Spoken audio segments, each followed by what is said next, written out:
அது அஜய் இப்போ லட்சிய ஜனநாயக கட்சியின் தலைவர் நம்ம கூட இருக்காரு. சார் வணக்கம் சார். நீங்க முதல்வரானா உங்களுடைய முதல் கையெழுத்து என்னவா இருக்கும் சார்? அஜய் வர சொல்லுங்க. ஃபர்ஸ்ட் வந்து சேஃப்டி தான் ரொம்ப இம்பார்ட்டண்ட்டாக இருக்குது.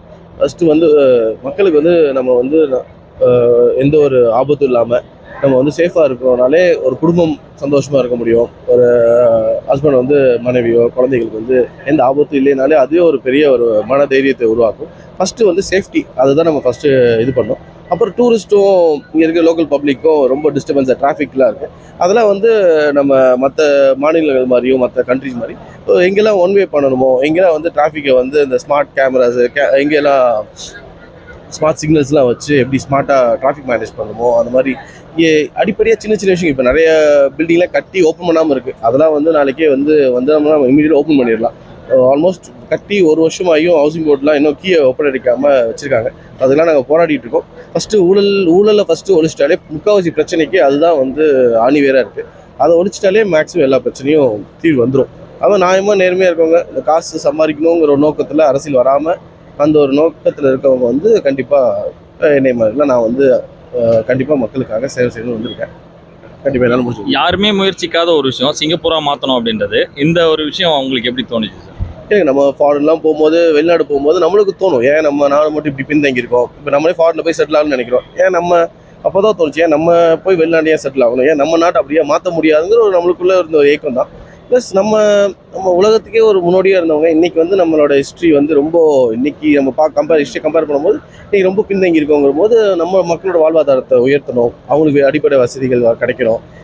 ரொம்ப கஷ்டப்படுறாங்க பாமர மக்கள்லாம் பார்த்தீங்கன்னா, நீங்கள் பூர்வக்குடி மக்கள்லாம் பார்த்தீங்கன்னா அவங்க பட்டாவே இல்லாமல் ரொம்ப கஷ்டப்பட்டு இருக்காங்க. அவங்க தான் வந்து இந்த மண்ணுக்கு சொந்தமான மக்கள். இன்றைக்கி அவங்களுக்கே வந்து ஒரு தங்கருக்கு நிலம் இல்லாமல் பட்டா இல்லாமல், அவங்களுக்கு பட்டா கவர்மெண்ட் சைட்லேருந்து கிடச்சிச்சுன்னா அவங்களுக்கு கவர்மெண்ட்லேருந்தே லோன் இன்ட்ரெஸ்ட் லோன்லாம் கிடைக்கும். ஸோ அவங்க பாட்டு வீடு கட்டி நிம்மதியாக வாழ்வாங்க. இன்றைக்கி வீடு இல்லாமல் பாம்பு கடிச்சு உயிர் இழந்துட்டு இருக்காங்க. ஸோ அந்த மாதிரி நிறைய பிரச்சனைகள் இருக்குது. இது ஒன்று ஒன்றா தீர்க்கணுங்கிறது தான் என்னோட நோக்கம்.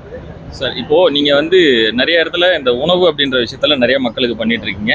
இது வந்து நம்ம ஆட்சி அமைச்சதுக்கு அப்புறமும் இது தொடருமா அப்படின்றது ஒரு கேள்வி. கண்டிப்பாக இது எப்படின்னா, நம்ம ஃப்ரீ உணவுங்கிறத விட ஒரு அம்மா கேன்டீன் மாதிரி ஒரு சாந்தி கேஸ்ன்னு கோயம்புத்தூர்ல ஒருத்தவங்க மெயினாக பண்ணிட்டு இருந்தாங்க. அந்த மாதிரி கம்மி விலையில் நல்ல தரமான உணவு கொடுக்கணும், சத்தான உணவு கொடுக்கணும், அதுதான் எங்களோட நோக்கம். இது வந்து கண்டினியூ பண்ணுறது வந்து நாங்கள் என்னென்னா, இதை மினிமல் சார்ஜ் மாதிரி போட்டு இது வந்து எல்லா தொகுதியிலையும் எல்லா ஏரியாலையும் இது இலவசமாக யாருனால வெளில போய் ஒரு ரெஸ்டாரண்ட்டில் போய் சாப்பிட்றதுக்கு அஃபோர்ட் பண்ண முடியாதோ, உண்மையாக வீட்டில் வந்து எல்லாருமே வேலை செஞ்சுட்டு இருப்பாங்க, அவங்களால சமைச்சிக்கிட்டு ஒரு வேலைக்கு போகிறதுலாம் கஷ்டமாக இருக்கும். அந்த மாதிரி இவங்களுக்கு வந்து இந்த மாதிரி அம்மா கேன்டீன் கான்செப்ட் மாதிரி பண்ணலாங்கிறது. இந்த நேரத்தில் நன்றி தெரிவிக்கணும்னா யாருக்கு சார் நன்றி தெரிவிக்கணும்? அஃப்கோர்ஸ் எங்கள் அம்மா அப்பாவுக்கு தெரிவிக்கணும், என் குடும்பத்துக்கு தெரிவிக்கணும், மனைவி குழந்தைகள். ஏன்னா இது வந்து மற்றவங்க எல்லாம் கம்ப்ளைண்ட் பண்ணுறாங்க. ஃபஸ்ட்டு இவங்களோட ஆதரவு அன்பு இல்லாமல் நம்ம இதெல்லாம் இறங்க முடியாது. ஏன்னா எல்லா குடும்பத்துலேயும் அரசியலுக்கு போகணுன்னாலே ஃபஸ்ட்டு யாருமே விட மாட்டாங்க அரசியலுக்கு போகணும் இப்படி. ஏன்னா அவ்வளோ ஆபத்து இருக்குது, இதில் வந்து போனோம்னா நம்ம நிறைய பிரச்சனைகள் இருக்குது, குடும்பத்துக்கு டைம் ஒதுக்க முடியாது. அப்படிலாம் இருந்து நம்மளுக்கு வந்து இதுக்கு ஆதரவு தெரிவித்து நம்மளுக்கு அன்பும் பாசத்தை காட்டுனால நம்மளால் ஃப்ரீயாக வந்து வேலை செய்ய முடியுது. ஸோ ஃபஸ்ட்டு அவங்களுக்கும், அதுக்கப்புறம் என்னோட மென்டார்ஸ், ஏன்னா நான் டாக்டர் ஏபிஜே அப்துல் கலாம் ஐயா அவர்களை பற்றி பேசுவேன்.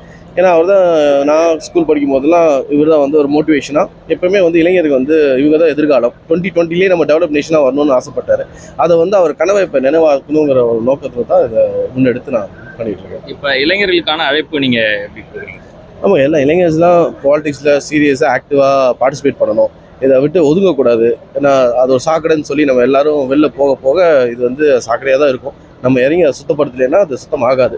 ஸோ அதை முன்னெடுத்து வந்து நம்ம ஒரு மாற்றி காட்டுவோமே. ஏன்னா ஒரு லைஃப்பில் எல்லாமே ஒரு சேலஞ்ச் தான். Thank you sir. Thank you sir.